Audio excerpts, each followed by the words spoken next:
How you doing, YouTube? Matt with Massive Beer Reviews. Back to yet another review. A little bit of barrel-aged milk stout time. In the form of Ocelot Brewing's Capsized. Yeah. First Ocelot beer. Don't think I've had any. None that I can remember. I might have had one in a share that kind of slipped through the cracks of my memories. But this is the first one I think I'm having.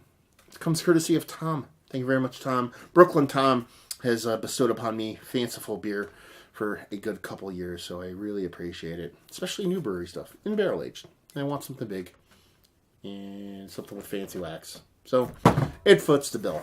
As far as what it says on here, it says barrel-aged imperial milk stout, capsized. It says back here, it says, I adore the meaningless of this. Capsized imperial milk stout was aged in bourbon barrels for just the right amount of time to bring out some woody flavors from vanilla notes. This chewy stout is big, bold, yet smooth and silky. By the end of the bout, he was punched out. I don't know what that means. We have over here 11% alcohol by volume. Brewed, bottled, and sold. Ocelot Brewing Company. They are out of Dulles, Virginia. Yeah. Label-wise, it's killer. I'm a sucker for the wraparound label. The label that has, like, you can see where it's kind of spaced here, where the label ends there, and then it just kind of wraps around the whole bottle. You know, I don't know. I love that so much, especially when it matches the same pattern on the side. And look at that fancy wax. It's like, you know, I don't know what you'd call that. Looks like a weird, sad octopus kind of melted on top of the bottle. So there we go. I dig it. So now I get to cut some wax, and you guys get to sit there and wait for me to cut the wax. So I know how much you love that, but I hate it when people pre-open stuff. I could pre-cut the wax, but why would I want to deprive you of such things? But there's a lot of people out there that kind of like, oh, I cut the wax for you, and then just kind of report it so you don't have to wait for it. And then they go through this whole kind of tasting process of the beer, and they're like, oh my god, look at how this tastes. When in all actuality, you know, they've been drinking it already, and they're just kind of like formulating what they have to say and kind of faking what's going on. So I can't do that. I can't live in that world. I don't have it in me. This wax kind of sucks, so this is where I should live in that world. Nope. I think we have an opening. It's a really soft wax. It reminds me of... Come on, buddy. There she is. She reminds... What was that one beer I had not too long ago? It's a really kind of soft, chewy kind of wax, so it's kind of hard to get off. Anyway. She has been removed. Bottle. Glass. Beer.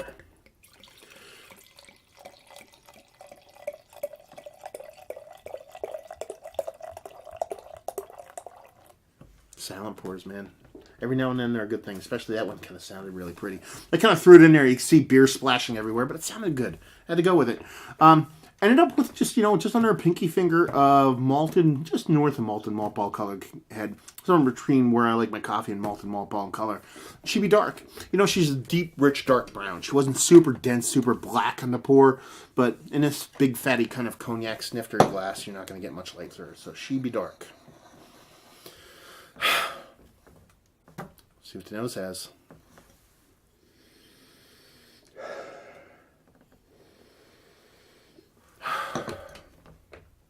If this beer isn't good,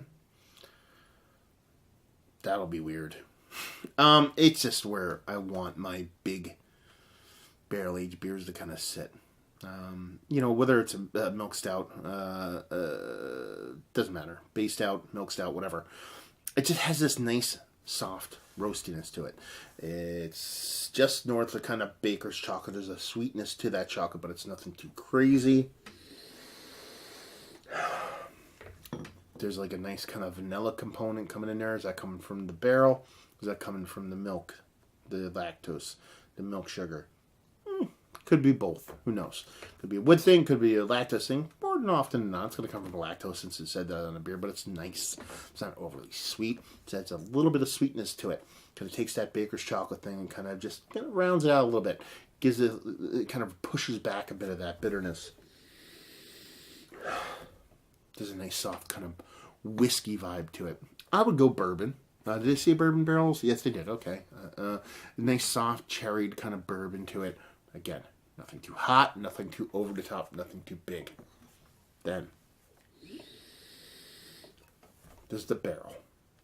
It smells absolutely fucking beautiful because what I'm getting in there is I'm getting kind of a little bit of chocolate from I believe from the barrel. I'm getting a little bit of smokiness, very subtle smokiness to it, and I'm getting this char that is fantastic. I talk about this.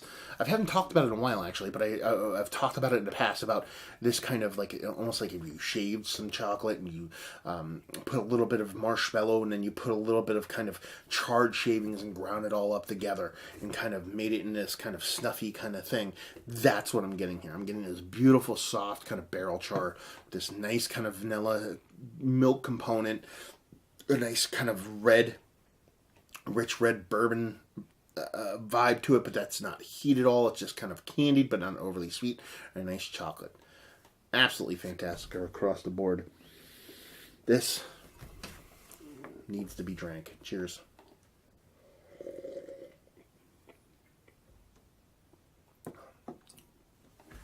Oh yeah. That's the good stuff, baby. Oh man, that's delicious. Fuck. Man, wow. You know what? This fucking sucks that these beers aren't available by me, man. I know I get good beers, but not a lot of them come from local breweries. And not that this is local to Tom either. He lives in Brooklyn. This was given to him by a friend that he trades with. And he ended up just passing along to me. But, man, this is fucking delicious. First things first. Starts with the negative.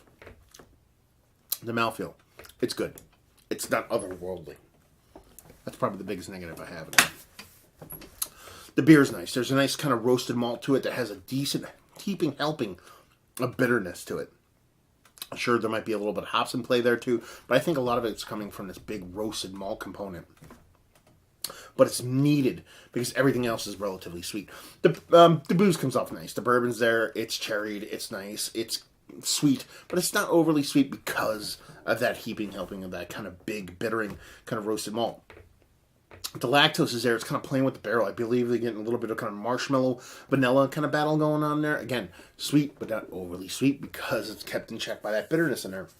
That barrel's fucking killer, man. There's almost a spicy, like burning kind of char to it, but it's not overpowering. It's a weird way to put it that way because it's super impactful, but it's not like trumping all the other flavors. It's almost like a really loud song that's in a compressor or a limiter. If you've ever made music yourself, and you just kind of play really loud into a compressed and limited kind of setup, you know you're putting in a ton of fucking heaping helping of energy into that music, but it's coming out while big and robust. It's refined. It's not rounded.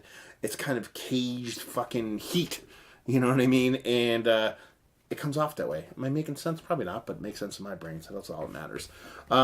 It's a tasty beer.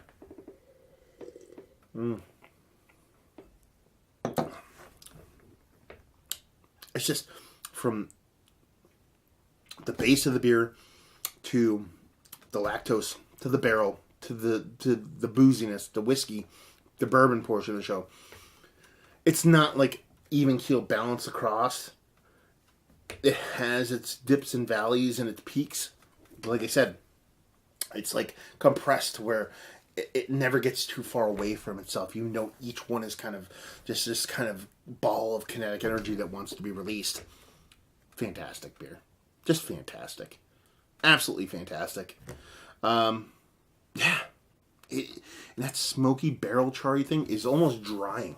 I'm sure it's more wood than anything else, but that wood carries so much char to it.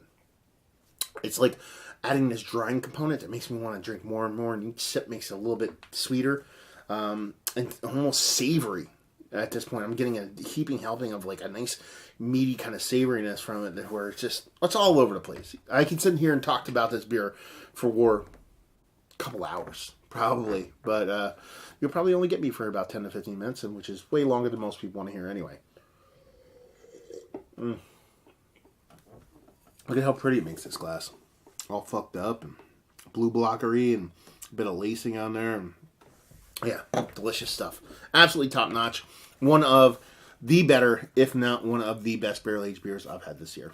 It is the end. I'm filming this is the 16th of December.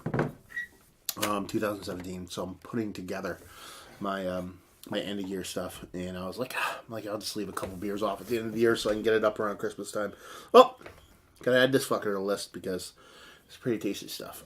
Let's talk about it. It's one of the better barrel aged stouts that I've had as of late. Yes, absolutely. Where does it rank? I don't know. I'm gonna have to go through the list, but it deserves to be up there. Bag and availability. I have no idea. First beer I've had from them, it was given to me, like I said, by Tom. But yeah, no idea. Don't know if this is brewery only. Don't know where and what you can do to procure one of these, but you should find out. And leave you with, if you like what you like this. If you like big barrel aged beers, this isn't a pastry stout. You know, sure, there's a bit of lactose going on. It's big and it's bold, but this is more let's tweak a little bit of core fourness. You know what I mean? Kind of make a big, huge, beautiful beer. A little bit of lactose, a little bit of barreling. Done. You know? And it just works. It's made well. You tell it's a fantastic beer.